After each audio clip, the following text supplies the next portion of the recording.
Hey, yo, guys, welcome to Nine Links. This is Alex. Give you another update on my garden, little patio. Over here we have white champaga. It's doing very great, and it has tons of leaves growing out. And as you can see, all these new shoots. I didn't decide to cut them off because they're going upward, not going out. And we also have a residence on my white champaga. I've been there for about 2, 3 weeks now. I don't know if you guys can see it right there. And let me move the leaves away. There's a grasshopper right there. If you guys can, let me see. Right there. There's a grasshopper here and been chewing on top of my leaf. I don't know if you can see that one right there. That leaves right there. Now, why, you probably ask, why did I let it stay for that long? White champagne grows a lot of leaves. He's been working on that leaf, one or two, for about 2, 3 weeks now. So it's not a big bother. I mean, that insect doesn't do anything besides eat a leaf a little bit and just sit there. Keep the plant. What should I say? Little ecosystem there. It doesn't benefit much to the. I don't think any benefits to the white champaga, but just keep it there. And also, there are quite a few visitors on my patio, so I'm gonna put it here. There's a little blue bugs. I don't know what that name is, visiting, and then there's some wasps. These wasps is not like yellow jacket or something. It's not harmful, I think, because I've been watering plants and stuff quite frequently, and they're not attacking me or anything. And also, there's a mini dragonfly there, and also I have a tinshan down there. Cymbidium has a just I put a actually just put out a flower shoot over here. I don't know if you can see it right there.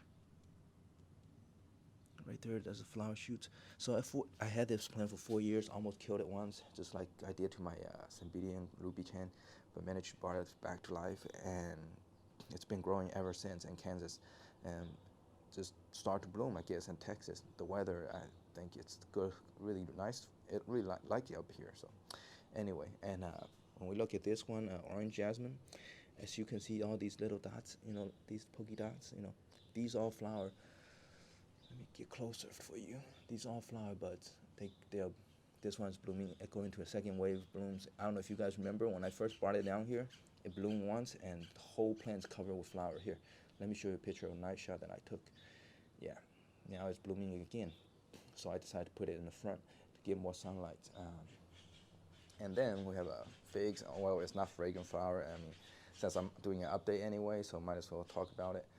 Its leaves, it's getting really, really big. And if you look closely enough, I don't know if my iPhone will allow me to magnify this much. You see on the little thing on the side of the, on the angle, these little things, I don't know I think they are, what do you call those? You can call it flower buds, but it's where they form fruit. So if this one's gonna grow in Texas weather, I think it's gonna grow a lot of fruit. We'll see. And then we have, of course, um, jasmine made of New Orleans. I prune it again, and to cut it down, it's been growing too much. And as you can see, the flower is non-stop. It's still growing, and and I prune off the like people asked me earlier, if I prune, where do I prune it off? Like, let me give you an example. Like for this branch, for example, if it all blooms, when I prune it, I'm trying to cut it off down here. The thing is, it won't grow it. I mean, on these sides, it might grow a new branch, a new flower branch, but it won't grow like an actual branch. So I don't know the name. I think you just cut that sort right off. If you don't cut it off, eventually they will dry out. Let me give you an example. I think I cut most of them off, clean it off. Right here, you can see this one. Like, see, if you don't cut it off, it eventually will dry up like that. So it doesn't look good. So might as well take care of it while you're, or cleaning it up, tidying it up.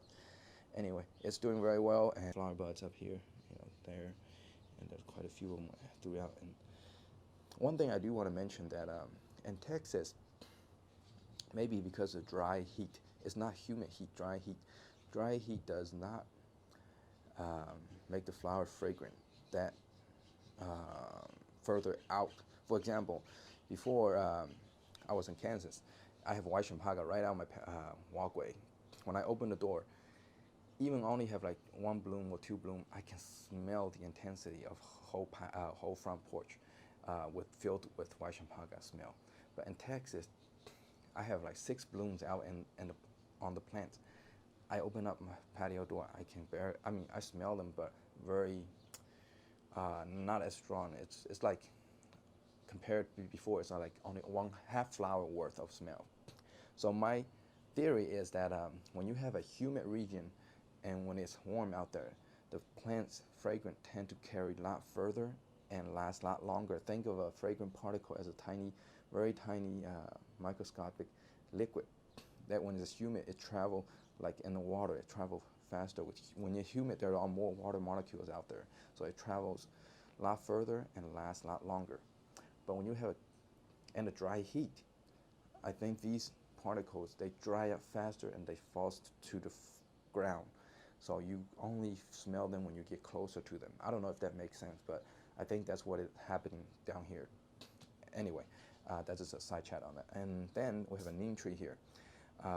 One thing good about neem tree that I've told you guys before is that I don't typically use neem tree for anything else besides let it grow. And it has flower. Yes, it gives really good fragrance as well, but it rarely flowers in Kansas. I only seen it flower once. So in Texas, it seems like really like the weather down here. So far, it's been putting out new shoots nonstop. So what did I do with the leaves? I cut them all out. I do a pruning about once down here already. So I cut all the leaves out and put it as mulch down in the pots. Like so, for not just this pot, for every other plant pots. Reason being is that neem trees contains chemicals that can wear off insects, wears off pests. So it's kind of it also acts as, give a little bit of organic fertilizer to the plant.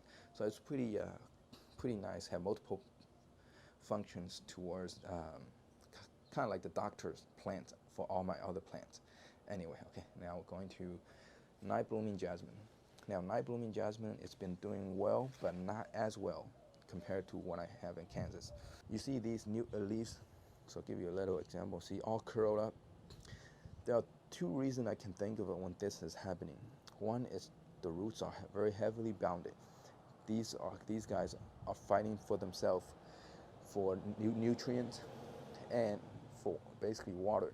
So they are not getting enough water. I've been watering this plants down here for 3 times a day, man. It's what should I say? Texas heat really dries stuff up quickly, and when the plants pop down it, you need to water extra. And also, I mean, the plant doesn't seem like dying or anything. It just have a little wrinkles on the leaves. All right, and that's about it. Oh, Cymbidium Ruby Chan down here. Quite a few new shoots as well. As you can see, all those light green shoots. It's very nice, and I'm pretty sure it'll bloom again this year. And that's about it. If you have any questions, guys, please post that below. And so far, these plants been doing well, but there are a few more plants I left in Kansas. Not sure when I'm gonna go up there and pick them up.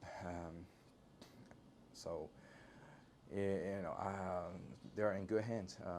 We'll see, and might stop there next month, or maybe during the holiday. All right, I'll see you guys later.